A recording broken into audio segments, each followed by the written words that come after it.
дар фурудгоҳ ҳамура ройгон ба қайд мегирифтем. Мутаассифона ин хеле намешавад дигар. Агар ному фамилияи пештаратон ягон запрет надошта боша, просто ки фаромӯш мекунем инакда. Салом тамошобинони барномаҳои Сомониён TJ. Як информатсияи нава ба маълумоти шумо мерасонем, ҳатман бо диққат то охирша тамошо кунед. Аввалан дар ҳаминҷа як чиза хотиррасонтон мекунам ки мо рӯзи эфири Mercedes S-класса аниқ кардагем, 1200 донаи дигар чипта мондагия. Касе ки тамошо кардесен, чихеле ки медонен, мо ба хотири шумо барномаҳоро зиёд мекунем ва аз тарафи шумо як дастгирии хуб шава, аксияи грандиоз ниқати будурен ҳозир чиптаҳои худтона бихарен, анами комментарияи видеоро бубинен, номери WhatsApp ҳастай. Дар телефонтон сахранид кунен ва дар WhatsApp салом бинависонен, ҳамаи информатсияш барои шумо мерава. 70 дона падарка ҳамагӣ барои шумо ҷудо кардагием. Хоб, мавзӯи асосии имрӯзаи мо дар ҷумҳурии Тоҷикистон имтиёзи воридоти телефонҳо барои истифодаи шахсиро бекор кардан. Акнун тамоми дастгоҳҳои мобилӣ мувофиқи қоидаҳои умумӣ боҷбандӣ карда мешаванд. Яъне ки растамошкара дар назар дорем. Пештар агар шахс телефонро аз хориҷа барои истифодаи шахсӣ ё тӯҳфа оварда бошад, метавонист дар гузаргоҳи сарҳадӣ онро ройгон аз расмиёти гумрукӣ гузаронад. Баъд имеи коди телефон ба базаи автоматӣ илова мегардид. Тавре дар нишасти матбуотии хадамоти гумрук хабар доданд. баъзе аз кормандон ин имтиёзро барои напардохтани боҷҳои гумрукӣ истифода мебурданд. Аз ин рӯ имтиёз бекор карда шуд, то ягон роҳи гурез боқӣ намонад. чихеле ки мо шумо медонем, вақте ки дар ҷумҳурии Тоҷикистон аз дигар ҷо телефон барои истифода бурдани худтон агар ворид ки мекарден, дар фурудгоҳ ҳамура ройгон ба қайд мегирифтен, яъне растамошкаш мекарден. Ва ин чиз бисёр ба назар расид дар ҳақиқат ки бисёри нафарҳо телефонҳои ворид мекарданд, ҳамчун ба манфиати худшон гуфта ура ройгон растамошка мекарданд. Ва аз ин чиз аллакай мақомот огоҳ шид, пеши раҳи ин кора хушбахтона гирифтанд ва ана ҳамин имтиёз аз байн бурда шид. Дигар ҳар нафаре ки телефон ворид мекуна, новобаста аз ӯе ки барои фурӯш меёрен, ё ки ба ягон каса падарка меёрен, ё ки барои истифодаи худтон меёрен, ҳатман ура растамошка мекунен. Яъне дар ба задани баъдан имейлш автоматически ба қайд гирифта мешавад, дар ҳолате ки шумо пули муқаррар кардаи ҳамун телефона пардохт кунед. Дар ҳолате ки мегӯем ба мисли пештара биёен дар аэропорт бо тариқи ройгон мисол растамошка кунен, ба қайд бигирен, мутаассифона ин хеле намешавад дигар. Ва як чизи дигарро гуфта мегзарем, ин савол ба миён меояд ки оё ягон нафарҳое ки бо тариқи мақсад меҳмонӣ меоянд ба ҷумҳурии Тоҷикистон, оё вазифадор ҳастанд, телефонашона ба қайд бигиранд ё ин ки не, ин чиз маҷбуракӣ нестай. Вақте ки шумо ҳамчун меҳмонӣ меоед мисол ба ҷумҳурии Тоҷикистон ва намехоҳед ки телефонои худтонро растамошка кунед, меоед як моҳ пас аллакай телефони шумо хомӯш мешавад. Бояд телефони шумо симкарта биқапаву кор бикунад, баъд мерен растамошкаш мекунед. Тамом бародари азиз. Акнун комментарияҳои шуморо мехонем ва ба саволҳо ҷавоб мегардонем. Бо диққат тамошо кунед.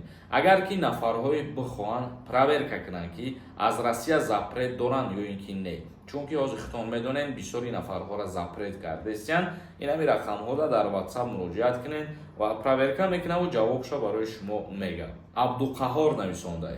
Ассалому алайкум акаи Сорбон. Дар мавзӯи ҳамин рейдҳо мефаҳмондӣ.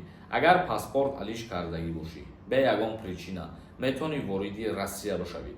Вақте ки шумо паспортона алиш мекунед, ному фамилиятона мисол иваз мекунед, агар ному фамилияи пештаратон ягон запрет надошта боша, вақте шумо ба Россия сафар карданӣ мешен, ҳамун паспорти пештаратонам сурат мегирен ва паспорти навтонам ки вақте нишон метиҳем, паспорти пештаратонам нишон метиҳем ки ва мисол ма ба инами сабабҳо паспортна иваз кардагим, ё мисол мегӯем ки муҳлаташ тамом шуда сабаб ма паспортна иваз кардагим.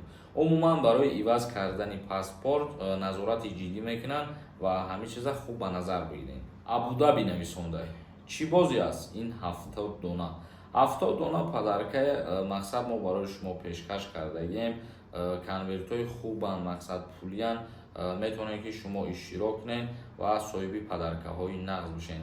комментарияда номери WhatsApp ҳаст хеле ки гуфтем, як заинтересовани бишен хуб мешавад. Як каси дигар навишонда: ассалому алейкум, ман аз шаҳри Екатеринбург патент дорам, то ҳоло официально кор накардагиам, 4 моҳ шид уведомлит кардагӣ нестам, озир кунам мешавад? Як бор метонем патентон аввал проверка кунем ки аннулировать нашида боша, агар бале метонем рафта уведомлит бикунем бо трудовой договор ҳатман. Як кас навишонда: ассалому алейкум ака, ман ба наздикӣ ба Русия мерам, 5 сол депорт будам, аз шуғли аҳолӣ ҷои истиқомат бигзарам. Шумо метонед ба шуғли аҳолӣ бирен муроҷиат кунед, дар уҷа пеш аз сафар кардан отпечатки меспорен ва дилпиртар мешен ки бе ҳичи мақсад бо нарен саргардон нашен. Ҳамин рафтани шумо ба плюси хитона ҷои шиноснома ва раводид. Як кас нависонда: ака мара соли 2019 моҳи май депорт карданд, ҳолиам въезда маҳкама, куҷода муроҷиат кунем? Барои въезда кушодан бугӯ ягон ҷо муроҷиат накун, ҳамун муҳлаташ ки ба охир расид, як проверка мекунӣ, баъд мезанӣ мераи Россия. Ҳоҷиев нависонда: салом, Карочи 2 сол пеш ветвареним зада буданд, ман нарафтам Тоҷикистон, вақти рафтан проблема мешавад. Вақте ки шумода муҳлат метиҳанд, запретон мекунанд ва аз Россия берун ки набиромаден, вақти омаданда агар бо тафтиш кунанд ки шумо запрет доштен, аз Россия набиромаден, метавонанд шуморо аз рейс бигардонанд ва ба спецприём бубаранд, баъд этап карда равон мекунанд. Як кас нависонда: чӣ савол метаҳанд дар аэропорт? Тела зброс кардам. Телефонатон аз зброс накунед, бардори азиз. Зброс кардани телефон ранге ки мақсад шуморо подозрительно намоён мекунад дар назари коркунои фурудгоҳҳо дар Русия. Мисол мерен, озодона телефонатонро пешниҳод мекунед, проверка мекунанд ва ба саволо ки хуб ҷавоб доден мегзарен мерен. И телефон зброс кардан ё ки телефон надорум гуфтан ё ҳамаш ба зарари хитон мебошад, боз дар аэропорт метавонанд ки ай ҳамин сабаб шуморо зиёдтарак манъ бикунанд. Як каси дигар навишонда: ассалому алейкум акаи Сорбон, видеои ака писаро чӣ шид? Иншааллоҳ бародари азиз, пагоҳ ё рӯзи дигар дар ҳамин бора як видео мекунем ва мефаҳмонем. Мо ҳар рӯз дар барномаҳо гап мезанем дар ҳамин мавзӯъ, лекин боз чихеле ки ваъда карда будем ки махсус видеои алоҳида мекунем, худо розӣ бошад видео мекунем, мефаҳмонем. Просто ки фаромӯш мекунем инакда. Хоб тамошобинони азиз ва гироми қадр, барнома имрӯзара ҷамъбаст мекунем.